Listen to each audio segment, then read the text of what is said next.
Now, Nigel, I would argue it's actually Harry and Meghan who have been stoking the culture war for the past 2 years by allowing this false narrative that the British royal family is racist to travel around the world, when clearly Harry doesn't actually believe that.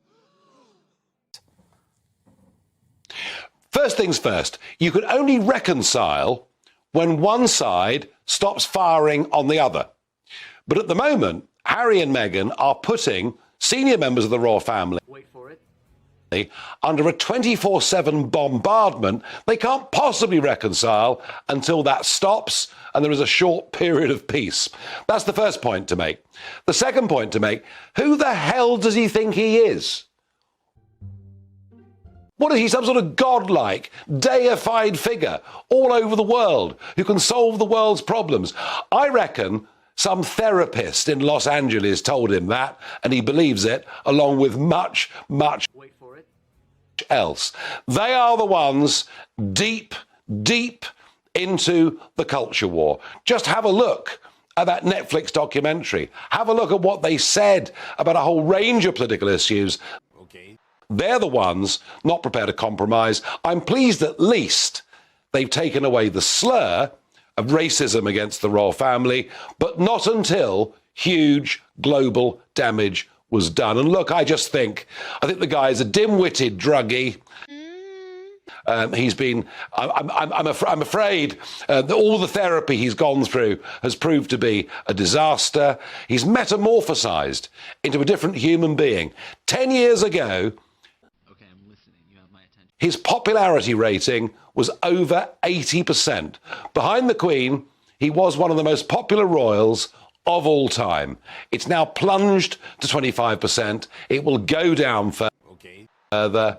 And, one day, when Meghan gets rid of him, that I really will fear for his future. But right now, I'm far more concerned about personal details, about his brother, his father, being put out to the world in the most disgraceful way. And the idea that Spinner Camilla, is somehow the Peter Mandelson of the royal operation, manipulating the global media against Meghan because she might be too popular. Dan, it's for the birds. I know. The saddest thing is he believes it's all true. Yeah, he does, because he surrounded himself by yes men and by people who add to this world of delusion rather than actually sometimes giving him some necessary home truths. So, OK, Nigel, you're King Charles. What?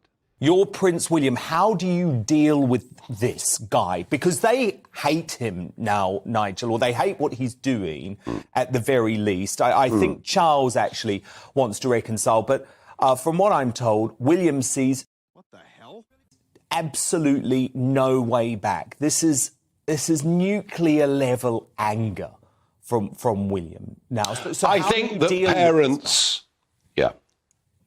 I think parents can reconcile themselves to all sorts of things their children have done.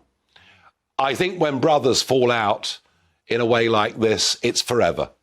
I don't see that rift being mended. And if I was William, in his position after what's been said and what's been done, I wouldn't even want to reconcile. So I don't think that'll happen. But I do ask myself a question. Okay.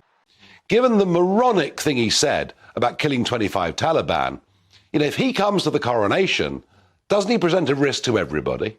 Yeah. And the crazy thing is, Nigel, is that he has spent the past 2 years slamming the royal family for putting his security at risk by taking away government-funded cops. And actually, he's done far more now with this Taliban revelation to actually put the entire royal family at risk for a number of years. It's stupidity to the nth degree, isn't it? So actually, I think he has a responsibility to stay away from the coronation, if I'm honest. Yes, I do. He's put the royal family at risk. He's also put every British man and woman in our armed forces at much greater risk wherever they may be serving across the entirety of the world. And you know, that doesn't make sense. Nobody now in the army, which was his second family, will have anything less than contempt for what he has done. He is utterly friendless. He deserves to be.